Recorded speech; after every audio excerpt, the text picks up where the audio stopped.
ఈ శ్రీరామనవమికి అయితే మేము మా మావయ్య గారు ఊరు వెళ్ళాము. అది శ్రీకాకుళంలో నరసన్నపేట దగ్గర ఉన్న తాళ్ళవలస అనమాట. ఇక్కడ రామాలయానికి అరటిగెల కడదామని వెళ్ళాం. ఈ రామాలయం అయితే మా మావయ్య గారు వాళ్ళ తాతలు కట్టించిన రామాలయం అనమాట. సో అందరికీ బాగా నమ్మకం ఈ గుడి అంటే. సో ఇక్కడైతే పూజ అయితే చేసేసుకున్నాము. పూజ అయిపోయిన తర్వాత అందరం బాగా దండం పెట్టుకుని అయితే ఇక్కడ అరటిగెల అయితే కట్టేసాం. ఇక్కడ అయిపోయిన తర్వాత అయితే నెక్స్ట్ కళింగపట్నం దగ్గర ఉన్న మదీనా బాబా అనే మసీద్ దగ్గరికి అయితే వెళ్ళాము. ఇది మసీద్ అయినా కూడా చాలామంది హిందూస్ వెళ్ళి దండం పెట్టుకుంటారు.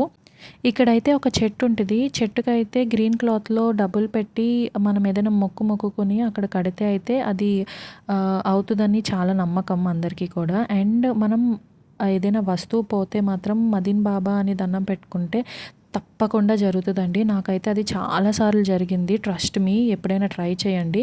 అండ్ ఈ మదీన్ బాబా అయితే 14 ఫీట్ అయితే ఉంటారనమాట. అదే ఈ సమాధి. మీరు కూడా వీలైతే ఎప్పుడైనా వెళ్ళండి. బాయ్.